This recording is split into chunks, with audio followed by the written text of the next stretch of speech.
Saudara, adu gagasan menyampaikan visi misi Capres terus memanas. Saling serang terjadi saat debat ketiga antara Capres digelar pada Minggu malam di Istora Senayan, Jakarta. Dengan mengangkat tema mengenai pertahanan, keamanan, hubungan internasional, globalisasi, geopolitik, dan politik luar negeri. Capres nomor urut 2 yang juga merupakan Menteri Pertahanan Prabowo Subianto langsung mendapat kritikan saat debat baru saja dimulai. Bahkan etika berpolitik kembali diungkit hingga saling serang terjadi. Lalu bagaimana jalannya debat Capres yang berlangsung memanas semalam? Kita coba flashback. Di awal debat saat itu, Capres nomor urut 1 Anies Baswedan langsung menyindir anggaran Kemenhan yang tak diserap secara optimal dan malah digunakan untuk membeli pesawat bekas. Anies juga saat itu menyinggung kepemilikan lahan Capres nomor urut 2 Prabowo Subianto yang awalnya disebut 340 hektar kemudian diralat menjadi 340.000 hektar di tengah tentara Indonesia yang tak memiliki rumah dinas. Pernyataan Anies pun langsung direspons Prabowo hingga menganggapnya bahwa si Anies ini adalah salah data. Tak berhenti di situ, Anies juga mempertanyakan kepada Prabowo sebagai Menhan soal kompromi etika yang kemudian dibalas dengan jawaban Prabowo yang merasa keberatan. Anies menyinggung standar etika pemimpin dalam menjaga pertahanan dan kedaulatan negara hingga menyentil terkait fenomena orang dalam di beberapa proyek di Kemenhan. Tapi dalam kenyataannya Pak, ketika Bapak memimpin di Kementerian Pertahanan, banyak orang dalam pengadaan alutsista, PT Teknologi Militer Indonesia, Indonesia Defense Security, lalu orang dalam pengelolaan food estate. Lalu ada kejadian-kejadian di mana kita semua menyaksikan ketika ada pelanggaran etika dan Bapak tetap jalan terus dengan cawapres yang melanggar etika. Artinya ada kompromi atas standar etika. Standar etika ini fakta. Dan kemudian dalam pidato Bapak mengolok-olok tentang pentingnya etika. Saya tidak tega untuk mengulanginya. Pertanyaannya, apa penjelasan Pak Prabowo soal itu semua? Jadi di mana masalahnya? Nah, saudara bicara etik, ya kan? Saya tuh keberatan karena saya menilai, maaf ya, karena Anda desak saya terus terang aja saya menilai Anda tidak pantas bicara soal etik. Itu saja. Saya merasa bahwa Anda itu posturing, ya. Anda tuh menyesatkan. Itu aja, ya. Saya boleh berpendapat kan? Saya menilai Anda tidak berhak bicara soal etik karena Anda memberi contoh yang tidak baik soal etik. Terima kasih. Saling serang antara Anies dan juga Prabowo terjadi hampir di sepanjang debat Capres. Capres nomor urut 2 Prabowo Subianto menyindir Capres nomor urut 1 Anies Baswedan soal tanggapan kerjasama Selatan-Selatan. Menurut Prabowo, Anies hanya bisa berbicara. Prabowo lebih setuju dengan tanggapan dari Capres nomor urut 3 Ganjar Pranowo. Prabowo menilai bahwa Indonesia dipandang oleh negara lain karena keberhasilan ekonominya. Sementara Anies menganggap tak hanya soal ekonomi, namun Presiden harus merangkul dan menjadi panglima diplomasi. Seperti yang dilakukan ketika era Bung Karno pada waktu itu, Ali Sastroamidjojo, apa yang dikerjakan? Merangkul semua. Membawa apa yang menjadi agenda Selatan-Selatan, bukan menceritakan agenda kita. Semua orang bisa baca di Google tentang apa yang kita kerjakan. Tapi kalau kita menjangkau pemimpin-pemimpin Selatan-Selatan dan Presiden menjadi panglima diplomasi, bukan sekedar hadir di forum-forum menjadi salah satu penonton, salah satu hadirin, tapi datang ke sana membawa ini agenda Selatan-Selatan. Kita mau mimpin, kita mau bawa agenda, kita mau cerita itu cerita, omon, ya. Tak bisa.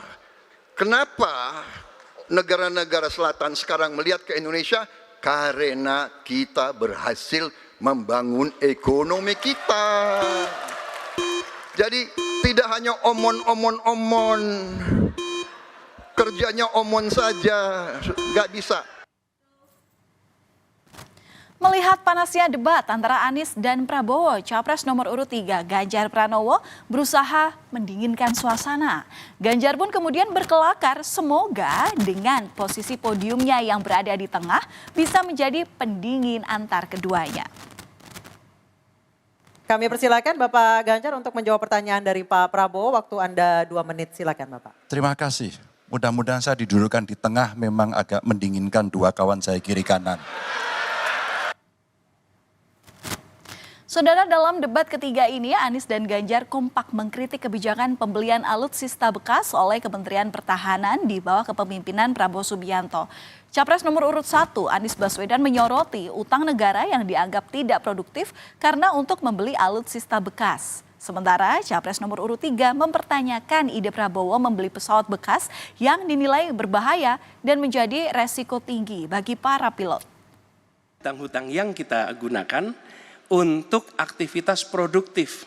Jangan hutang itu digunakan untuk kegiatan yang non produktif.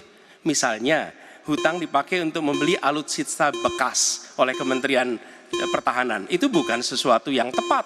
Justru kita harus sebaliknya yang kita kerjakan. Dan saya senang kalau nanti Bapak dalam forum ini menjelaskan ide Bapak untuk membeli pesawat bekas. Kenapa ini menjadi penting? Kami tidak rela dengan statement Bapak tadi yang saya dukung, Pak. Kasihan prajurit.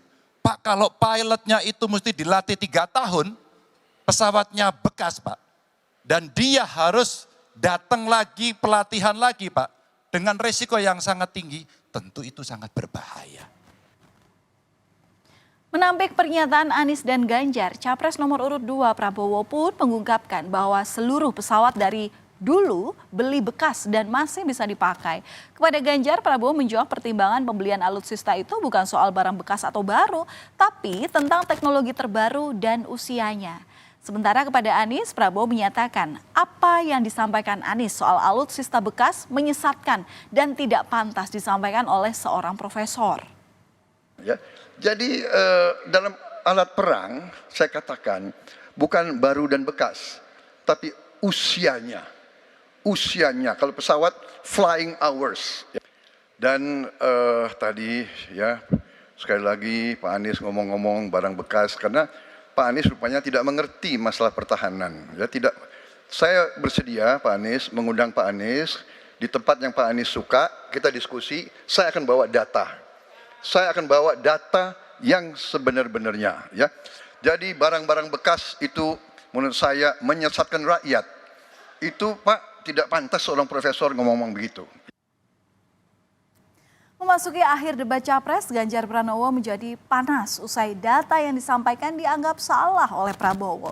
Ganjar merasa terpantik hingga berbicara lantang hingga menantang Prabowo untuk adu data soal peringkat kekuatan pertahanan Indonesia yang mengalami penurunan saat dipimpin Prabowo sebagai Menteri Pertahanan. Saya pengen data yang Bapak katakan salah, data pertahanan Anda ini, Anda pertahanan saya, silahkan Anda bantah di sini. Bapak tidak mampu membantah dan Bapak menjelaskan pesawat bekas. Saya tidak pernah berbicara pesawat bekas dalam pertanyaan saya. Minimal saya bertanya, tadi kalau Bapak, maaf mendengarkan terakhir, capaian MIF kita hanya 65-49% dari target 79% dan ini mengkhawatirkan karena akhir tahun ini sudah harus selesai. Bapak juga tidak menjawab. Jadi artinya sebenarnya apa yang Bapak jawab dari seluruh pengelolaan pertahanan yang ada di Indonesia ini? Ya, jadi begini, yang Bapak ungkapkan itu saya bisa bantah, waktunya tidak cukup. Saya siap berjumpa dengan Bapak, mari kita bahas satu persatu akan saya buktikan. Saya butuh hari ini, Pak. Nggak bisa, saya tidak dikasih waktu. Jadi Anda tidak fair. Anda minta saya kasih penjelasan yang begitu rumit, tapi waktu saya terbatas. Jadi saya transparan, saudara. Panasnya debat Capres ketiga membuat dua calon presiden yakni Anies Baswedan dan Prabowo Subianto tidak saling bersalaman di akhir acara. Prabowo dan Anies terlihat bergantian menyelami Capres nomor urut 3 Ganjar Pranowo. Namun setelah itu keduanya tak tampak bersalaman satu sama lain.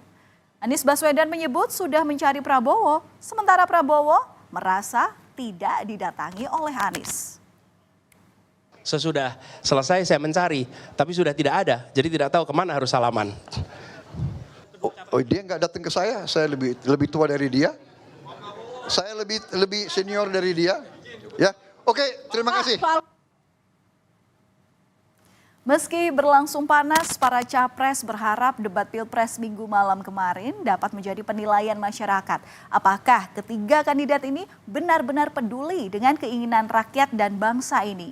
Debat bukan sekedar saling serang, tapi harus dapat memberikan panggung dan sarana bagi pemilih dalam memperoleh informasi. Adu gagasan serta visi misi demi bangsa tetap menjadi yang utama.